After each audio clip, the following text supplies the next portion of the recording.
लोगों के लिए चाय भी बनाती हूँ। वो देखो, बाहर तो बारिश भी शुरू हो गई। चलो चलकर देखते हैं। पकौड़ी खा रही पांचों बहनें तेज बारिश होता देख जल्दी से घर के बाहर जाती हैं और बारिश में भीगते हुए बारिश के मौसम का आनंद लेती हैं। पांचों बहनें अपने माता पिता के साथ एक छोटे से घर में रहती थीं। ऐसे ही वक्त गुजरता है और एक दिन क्या हुआ जी, आप कुछ परेशान लग रहे हैं? मेरा दोस्त है ना जगदीप, उसकी तबीयत बहुत ज्यादा खराब है। अगर ऐसी बात है तो हम कल ही चलते हैं उनसे मिलने के लिए।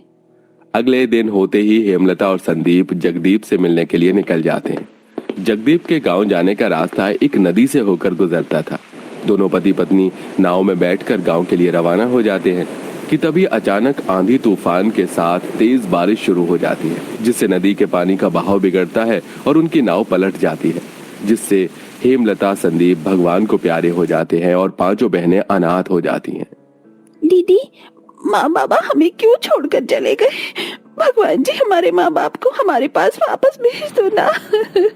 अगर माँ बाप हमारे पास नहीं आ सकते तो हमें उनके पास भेज दो। नहीं प्रीति, ऐसा मत बोलो। माँ बाप को खोने का दुख तो हमने बर्दाश्त कर लिया, लेकिन अगर तुम लोगों को कुछ हो गया तो हम ये दुख बर्दाश्त नहीं कर पाएंगे। दोनों बड़ी बहनें पूनम और आकांक्षा अपनी तीनों छोटी बहनों को संभालती हैं और ऐसे ही कुछ वक्त गुजरता है। बारिश का मौसम होने की वजह से पांचों बहनों की कच्ची मिट्टी की छत से पानी टपकने लगता है। दीदी, हमारी छत से ये पानी क्यों टपक रहा है? बारिश की वजह से। शीतल, तुम लोग जल्दी से जो भी बर्तन है उन सबको इन पानी के नीचे रख दो। पांचों अनाथ बहनें घर के सारे बर्तन छत से टपक रहे पानी के नीचे रख देती हैं और जैसे तैसे करके सो जाती हैं। लेकिन जैसे ही आधी रात होती है तो बारिश अब और ज्यादा तेज होने लगती है, जिसके चलते अब बारिश का पानी पांचों अनाथ बहनों के घर के अंदर घुसने लगता है। हे भगवान, घर के अंदर तो पानी आ ही जा रहा है। अब हम क्या करें? प्रीति, महक, तुम तीनों जल्दी से इस टेबल पर चढ़ जाओ। हमें जल्द से जल्द इस पानी को घर से बाहर निकालना होगा। दोनों बड़ी बहनें बाल्टी और बर्तनों की मदद से रात भर घर से पानी बाहर निकालती रहती हैं।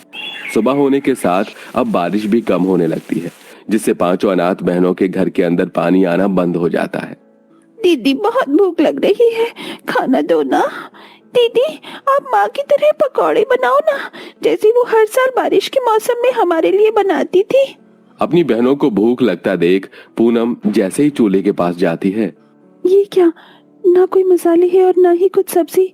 रात का बचा हुआ खाना भी घर के पानी की भरने की वजह से खराब हो गया। अब मैं इन सबको क्या खिलाऊं? ये सब देख पूनम आंखों में आंसू लिए आकांक्षा के पास जाती है। आकांक्षा, घर में कुछ भी खाने के लिए नहीं है और ना ही पास में एक पैसा है। तुम इनका ख्याल रखना, मैं बाहर से कहीं कुछ खाने का इंतजाम करती हूँ। पूनम जैसे ही घर से बाहर निकलती है तो देखती है कि बारिश की वजह से कई जगहों पर पानी भर गया है, जिससे आधे से ज्यादा दुकानें भी बंद हैं। ये सब देख पूनम मंदिर में जाती है और देखती है कि देवी माता की पूजा की थाली में प्रसाद रखा हुआ है, जिसे देखकर देवी माँ, चोरी करना पाप है, लेकिन इस चोरी से मेरी बहनों का पेट भरेगा। मुझे माफ कर देना देवी माँ। पूनम वो प्रसाद चुरा कर भागते हुए सीधा अपने घर जाती है। तभी अचानक रास्ते में आंधी तूफान के साथ तेज बारिश शुरू हो जाती है। जैसे तैसे करके पूनम अपने घर पहुंचती है तो देखती है कि उसके घर में बहुत ज्यादा पानी भर चुका है और उसकी चारों बहनें बड़ी मुश्किल से अपने आप को संभाले हुए हैं। पूनम, अब हमें घर छोड़कर किसी ऐसी जगह जाना होगा जहाँ ये पानी ना आए, वरना हम सब लोग डूब जाएंगे। आकांक्षा अपनी सबसे छोटी बहन प्रीति को अपने कंधे पर बिठा लेती है और अब बाकी बहनें तेज बारिश का सामना करते हुए आगे बढ़ती हैं। थोड़ी देर में ये तेज बारिश बाढ़ का रूप ले लेती है और सबके घुटनों तक पानी भर जाता है। दीदी, अब इस पानी में और नहीं चला जा रहा। मेरे पैर जमीन से उठ रहे हैं, मैं डूब जाऊंगी। शीतल, महक, तुम दोनों मेरा कसकर हाथ पकड़ लो। हमारे रहते हुए हम तुम्हें कुछ नहीं होने देंगे। 2 घंटे हो गए हैं, लेकिन अभी तक कहीं भी ऊंची जगह नहीं दिखी। अब हम क्या करें? बाढ़ के पानी को झेलते हुए पांचों अनाथ बहनें आगे बढ़ती हैं, लेकिन बहुत देर तक भी उन्हें कहीं पर रहने की जगह नहीं मिलती।